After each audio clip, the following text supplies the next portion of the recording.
Olá, olá! Vamos falar sobre sou adotado e parece que minha vida não anda. Por que que eu resolvi abrir essa live rapidinho? Porque no meu vídeo de 1 minuto eu não vou conseguir explicar de uma forma que cause um resultado diferente na sua vida. Então, vamos falar sobre a adoção. Sejam muito bem-vindos quem está entrando aí.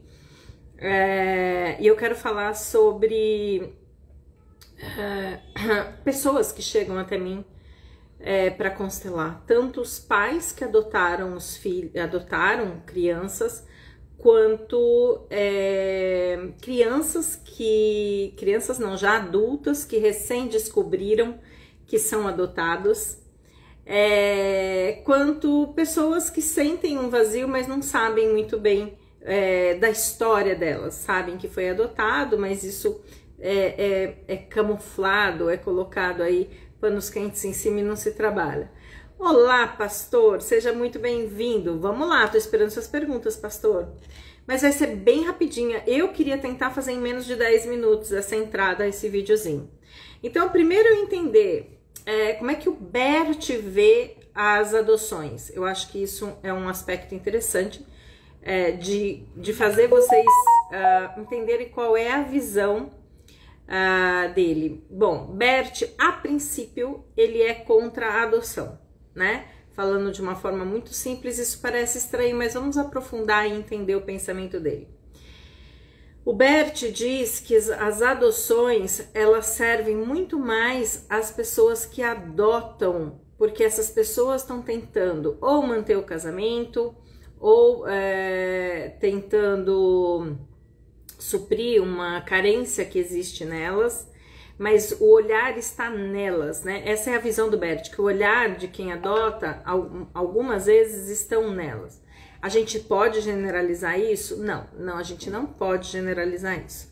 Mas essa é a visão do Bert. O que ele é a favor? Ele é a favor de você apadrinhar crianças, né? No sentido de dar o suporte financeiro, emocional, psicológico,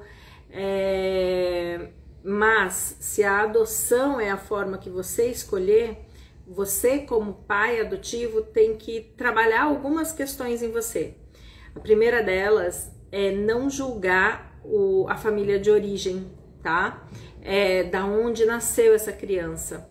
Então, normalmente os pais que adotam assumem uma postura como um patamar mais elevado do que aquela família, o pai ou a mãe solteira que abandonou a criança. Então, eu, como mãe adotiva, me acho melhor, uma melhor pessoa, um melhor ser humano, do que a pessoa que doou a criança em questão, né? Então, o primeiro aspecto é eu entender que eu preciso olhar com respeito para esta mãe e para esse pai biológico, e olhar por todas, com todas as minhas forças, para não me sentir melhor que o outro, entendendo a história que levou aquela família, aquele pai, aquela mãe, a doar aquela criança. Quando se doa uma criança, muitas vezes você está em estado muito precário de sobrevivência, ou muito novo, então é como se fosse um impasse da pessoa, da própria sobrevivência da pessoa, e por amor, né? Como eu não tenho como sobreviver, como que eu vou cuidar de outra pessoa? Então existem movimentos aí mais profundos, eu não vou conseguir falar tudo aqui. Mas o que acontece com quem é adotado? Quais são os movimentos que são importantes para quem é adotado? Existem 2 movimentos chaves. Eu honrar a minha história tal qual ela aconteceu e honrar esses pais. Mas honrar que pais? Honrar os pais que me deram? Sim, eles te deram em adoção, mas eles te deram a vida. Eles te deram algo que inclusive é impagável, tá? Então, o movimento dentro das constelações é honrar esses pais biológicos pela vida e honrar os pais os pais adotivos pela manutenção da vida, tá? Bom, com isso posto, é um processo fácil de fazer? Não, não é, mas é libertador. Outro aspecto que a gente precisa entender quando eu sou adotado. Quando eu sou adotado, eu carrego em mim a memória da minha família biológica e carrego em mim, né, a memória da família que me adotou. Quanto mais cedo eu sou adotada, normalmente menos resquícios eu carrego da família biológica, mas eu carrego ônus e bônus de 2 sistemas familiares. Então, o que acontece? Por que essa pessoa muitas vezes não consegue caminhar para a vida? Eu já vou responder, tá bom, pastor? Eu já vou responder a sua pergunta. Por que muitas vezes ela não consegue andar para a vida, essa pessoa que é adotada? Porque ela não tomou, não honrou os pais biológicos, os pais adotivos e honrou a sua história. Então, ela fica repetindo inconscientemente por fidelidade, muitas vezes a história que esses pais viveram. Vou dar um exemplo, né? É muito comum, às vezes, a criança adotiva não conseguir fluir para a vida com prosperidade. Por quê? Porque essa família biológica provavelmente teve uma história muito difícil de prosperidade. Então, mesmo sem eu conhecer essa família biológica, ter sido tirada dela desde muito pequena, né, desde bebê muitas vezes, esses pais biológicos estão em mim. A vida que eu recebi veio através desses pais biológicos. Então eu inconscientemente, por fidelidade a esses pais biológicos, também não vou me dar o direito de ter prosperidade, né? Então essas são algumas consequências. Outra consequência que é muito comum é o vazio, né? Um vazio que não se preenche com nada, uma eterna insatisfação. Por quê? Porque não tomou esses pais biológicos, não tomou esses pais adotivos dentro do seu coração, sem julgamento, né? Então eu tenho um vazio interno. Outra coisa, eu já constelei uma moça e foi muito interessante, porque ela tinha recém-descoberto, ela devia ter uns 20 e poucos anos, que era adotada. E ela foi constelar, conseguiu dar um lugar no coração dela pro pai e pra mãe. E pouco tempo depois eu recebi notícias dela que ela tinha acabado de adotar 2 crianças, duas irmãs ou 2 irmãos, eu não lembro. E a vida dela tinha dado um salto, assim, tinha mudado completamente e que ela estava muito feliz. Então é como se o que eu buscasse para me preencher era esse movimento aí que eu preciso de inclusão da minha história, com aceitação, com amorosidade e honrando esses pais biológicos e esses pais adotivos, tá? Além desses aspectos sistêmicos que eu falei, existem aspectos psicológicos que permeiam a vida de uma criança adotada, tá? Por exemplo, a ferida da rejeição, a ferida do abandono, como é que ela reproduz isso nas suas relações afetivas? Como é que ela reproduz isso nas suas relações de amizade, né? Sempre se sentindo rejeitada ou abandonada, né? Então é como se a alma dela buscasse experiências que a levassem a olhar para essa ferida mais psicológica, tá? Deixa eu ver aqui a pergunta antes de eu você acredita que a melhor forma quando adotamos uma criança é levar essa criança em especialista para não termos futuros problemas? Eu acho que eu vou responder o seguinte, pastor.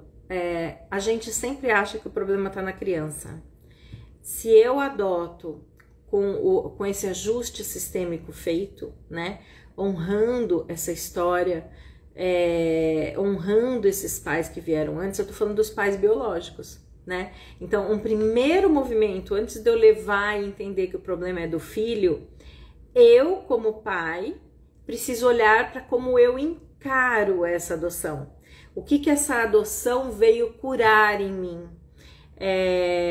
Eu atendi uma pessoa outro dia que no atendimento ela mencionou que a mãe dela a rejeitou, quase não a teve, e ela optou em adotar uma criança, né? Então, você olha que o motivo, né, que a levou a adotar tem muito a ver com aspectos internos, de feridas dela, né? Então, é isso que Bert alerta, né? Então, eu, Adriana, não sou contra a adoção, não sou categórica quanto Bert, eu acho que existem histórias que são diferentes e tudo isso precisa ser visto, precisa ser olhado com amorosidade. Mas eu, quando me proponho a adotar uma criança, eu preciso olhar em mim o que está me levando a isso, né? Eu tô falando isso porque eu não tenho filhos biológicos, eu perdi bebê e eu busquei a adoção de uma criança. E hoje, quando eu olho o porquê que eu busquei essa adoção, tem muitos aspectos em mim que eu precisava olhar e que foram importantes eu olhar, né? E eu percebi esses aspectos em mim durante esse processo que eu tava aí de busca de uma criança adotada. E percebi muitas coisas em mim que eu precisava mudar, né? Percebi que esse impulso que me levava a adotar tinha muito mais a ver comigo do que, como o Bert diz, de um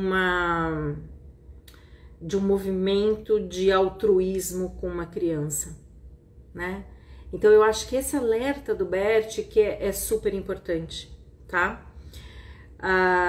Agora, existe amor nesse vínculo? Existe um amor incrível, né? De uma mãe que adota com uma criança adotada, esse amor que vem dos dois lados, mas eu preciso entender que por trás desse amor tem essas feridas, que por trás desse amor tem essa história toda que aconteceu, né? Aconteceu com quem adota e com quem é adotado. Então eu preciso fazer isso com consciência e preciso me trabalhar. Então, respondendo a sua pergunta, o primeiro movimento, principalmente se são crianças, é com os pais, tá? Você viu, pastor? O primeiro movimento é com os pais, tá? Gente, eu entrei nesse... Deixa eu ver aqui. Sim, eu quis dizer também que existe que a vontade de adotar é maior do que o preparo para adotar. Sim, sim. Pessoas. Então, esse impulso da onde vem, né? Da onde vem? Qual é a história por trás disso? Eu tinha nítida certeza que eu ia ter crianças adotadas. Eu tô compartilhando com vocês porque era um sentimento muito forte em mim, né? E eu fui percebendo uma série de coisas em mim, que na verdade quem eu buscava, e eu falava, se eu puder adotar irmãos, né? E eram processos muito inconscientes, e que na verdade quem eu tava querendo trazer para minha vida eram irmãos que minha mãe perdeu antes de eu nascer, né? Outro aspecto que me movimentava para isso é a minha autossuficiência como mulher, né? E aí eu fui percebendo todas essas minhas demandas internas, e falei, cara, eu preciso olhar e me curar nisso, né? Por isso que eu acho importante eu ter trazido essa reflexão, e era impossível eu fazer isso em 1 minuto, né? Então, se vocês não tiverem mais dúvidas, eu vou fechar, porque era um vídeo curto mesmo que eu queria fazer. E se eu tiver fechado a live e você tiver assistido esse vídeo, quiser fazer algum comentário, alguma pergunta, pergunta aqui, tá bom? O que eu queria dizer? Que a solução para que a vida dessa pessoa adotada flua, que ela precisa mergulhar em si e entender essas feridas. Primeiro, a constelação sistêmica, tá? A constelação sistêmica, ela é muito certeira, ela vai no que precisa ser feito, né? Então eu acho que um caminho bom para quem sente que é adotado e que sente que a vida não flui é buscar as constelações sistêmicas, porque não são anos de terapia para trabalhar aquilo, ela vai certeiramente no que precisa ser visto. Essas feridas, quando essas feridas emocionais também estão atrapalhando as minhas relações, eu posso utilizar outras técnicas, por exemplo, como o EFT e o Matrix, que também vão para ressignificar isso. E como é que eu ressignifico isso? Então, por exemplo, uma pessoa que a mãe disse que ia abortar e não abortou e que me criou, que me deu o suficiente para que eu vivesse, isso foi o máximo que aquela mãe pôde fazer. Então, ao invés de eu olhar que ela quase me abortou, eu olho para o que ela fez e que permitiu com o que eu vivesse. Isso é uma ressignificação de uma ferida, né? Acontece do dia para a noite? Não, não acontece. Mas eu preciso trazer essas feridas à tona e entender esses movimentos que me fazem agir como eu ajo nas minhas relações, tá? Quando eu vou fazer uma live, quinta-feira às 19h30 é sempre meu horário de live, tá? Então dificilmente eu não faço uma live, eu só não defini o tema. Aliás, se vocês quiserem sugerir temas, sugiram, porque haja imaginação para toda semana eu trazer um tema diferente, então pode sugerir. Sejam todos bem-vindos aqui, era uma entrada rapidinha. E eu queria falar sobre mais uma forma de eu curar isso com a qual eu trabalho, tá? Eu tenho uma mentoria chamada Spiritual Thinking, que é uma mentoria que ensina todos esses bastidores da mente da gente, ensina todas as crenças que a gente cria, ensina todos essas nuances sistêmicas que afetam a nossa vida. Eu consigo acompanhar vocês por 6 meses para que vocês tragam à tona esse conhecimento, né? Tragam à tona a sua consciência, essas dinâmicas que acontecem com vocês, e eu dou todo o suporte por 6 meses para que vocês efetivamente transformem suas vidas. Então é isso. Acho que fechou, eu acho que deu mais que 10 minutos, porque eu não consigo falar em menos de 10 minutos quando eu abro uma live. E é isso, quinta-feira eu devo ter outra live, não se defini ainda, mas eu devo ter outra live, eu vou definir o tema ainda. Gente, um beijo enorme, fiquem com Deus, e se tiverem dúvidas aí sobre a adoção, façam aqui nos comentários quando eu fechar essa live, tá bom? Beijo enorme, fica com Deus.